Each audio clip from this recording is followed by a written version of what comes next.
ফুচকা খাবো। ফুচকা মামা, একটা ফুচকা বানান। শোনো, খিদে না আমারও পেয়েছে, তাই বলে এই অস্বাস্থ্যকর খাবার খাবে? শোনো, মেয়েরা 7 দিন পর্যন্ত ভাত না খেয়ে থাকতে পারে, কিন্তু ফুচকা দেখলে না খেয়ে থাকতে পারবে না। মামা, বেশি করে ঝাল দিয়ে ফুচকা বানান। আমি না আসলে বুঝি না তোমরা এগুলো কি করে যে খাও। বানিয়ে দিক, তারপর দেখো কি করে খাই। তারপর চলো তুমি খাও, নাহলে না খাও। ঠিক আছে, দেখছি কি করে বানায়।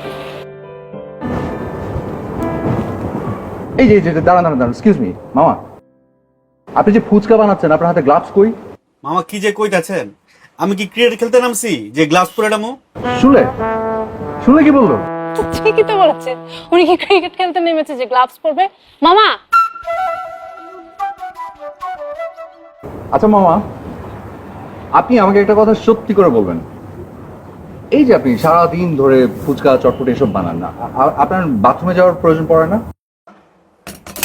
এটা একটা কথা কইলেন, আমি কি মানুষ না? আমার কি চাপা হ্যাঁ না? তো আপনি বাথরুম করে এসে ভালো করে হাত সাবান দিয়ে পরিষ্কার করেন? শুনেন, আমি স্বাস্থ্যের ব্যাপারে খুবই সচেতন। বাথরুম থেকে বাইরে হয়ে সাবান দিয়ে হাত ধুই আর না ধুই, বাথরুমে যাওয়ার আগে আমি ঠিকই সাবান দিয়ে ভালো করে হাত ধুয়ে যাই। কি বললেন এটা? সাধারণত মানুষ বাথরুম থেকে আসার পরে হাত পরিষ্কার করে, আপনি বাথরুমে যাওয়ার আগে হাত পরিষ্কার করার কারণ? আরে মামা বুঝেন না কেন, সারাদিন করি কাঁচামরিচ কাটাকাটির কাম, বাথরুমে যাওয়ার আগে সাবান দিয়ে ভালো করে হাতটা না ধুইলে আমার কি যে জ্বালা। আরে আপনি তো পোলা মানুষ, আপনার তো বুঝার কথা। পারফেক্ট, ভালো করে ঝাল দিয়ে ওকে একটা ফুচকা বানিয়ে দিন আপনার হাত দিয়ে। ঠিকই দাঁড়িয়ে গেলে যে, কোথায় যাচ্ছ? আরে খাবে না? আচ্ছা